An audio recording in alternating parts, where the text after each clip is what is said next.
36% per tahun itu disebut extortionate atau bersifat pemerasan.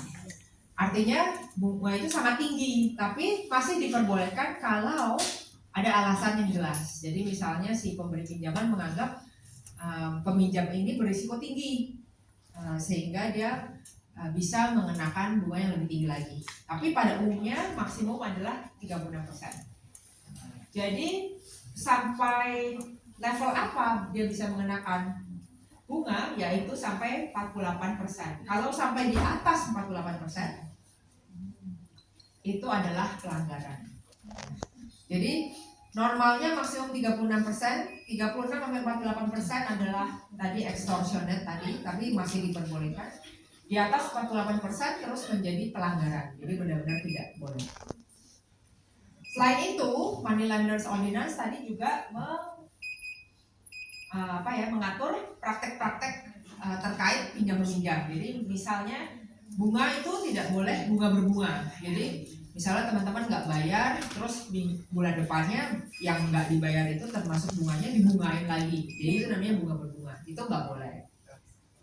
Kemudian larangan mencicil. Maksudnya apa? Jadi misalnya teman-teman kebetulan dapat bonus nih dari majikan atau long service. Terus saya mau lunasin aja semua utang saya nggak mau berhutang lagi, kebetulan saya ada uang lebih, saya mau tutup aja gitu kan. Terus udah gitu nggak dikasih gitu sama money lendersnya, oh nggak bisa kan janjinya per bulan sekian, jadi nggak boleh dicicil lebih cepat atau dilunasin. Nah itu juga tidak boleh. Jadi setiap orang berhak untuk membayar hutangnya lebih cepat atau mencicil lebih cepat.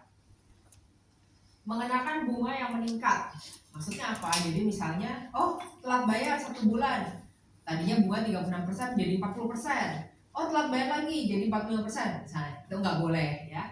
Kemudian pengenaan biaya lain terkait pemberian pinjaman. Nah biaya lain-lain ini apa? Biaya administrasi, biaya calo, kemudian denda keterlambatan. Saya nggak yakin tentang denda keterlambatan, nanti mesti dibaca. Tapi biaya lain-lain yang di awal, jadi uang muka apa itu tidak diperbolehkan. Nah kemudian saya tidak sebutkan di situ, tapi tidak boleh menggunakan calo juga. Jadi misalnya saya nggak tahu nih, mungkin teman-teman ada yang pernah mengalami lewat sosial media di approach oleh teman sesama PMI misalnya, atau mungkin kan ada tuh message board gitu kan yang suka ada yang curhat misalnya, terus temennya bilang pinjam aja nih, saya tahu bisa pinjam uang, terus nanti dianterin sama si perantara ini, diantarin ke pemberi pinjaman, kemudian dia mengutip uang. Nah itu nggak boleh ya. Jadi kalau sampai si pemberi pinjaman tahu ada praktek ini, maka mereka akan melanggar hukum. Oke. Nah, terus paspor, Hongkong ID card, kontrak kerja, dan dokumen pribadi lain tidak dapat dijadikan jaminan. Jadi mereka mungkin pemberi pinjaman akan melihat data, tentunya harus mencatat nama, identitas, seperti itu. Tapi dokumen itu sendiri tidak boleh disimpan untuk dijadikan jaminan. Ya. Jadi kan mungkin ada yang pernah baca berita apartemen digerebek, ternyata di dalamnya ada individu yang memberikan pinjaman dengan memegang paspor pekerja migran. Temukan ratusan paspor pekerja migran oleh si rentenir ini. Nah itu melanggar hukum. Ya. Oke, nah sekarang seberapa sih bunga yang tinggi itu? Nah mungkin teman-teman bisa lihat perhitungan ini, kira-kira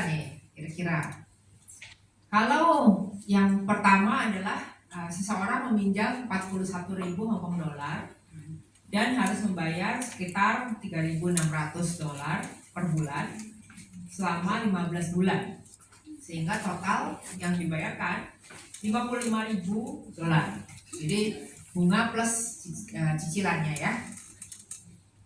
Dibandingkan dengan seseorang yang meminjam 27.000 dolar dan harus membayar 3.000 dolar selama 12 bulan, sehingga total dia membayar 37.000 dolar bunga plus cicilan.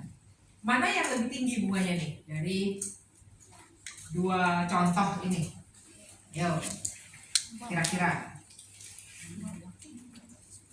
Ada yang mau jawab?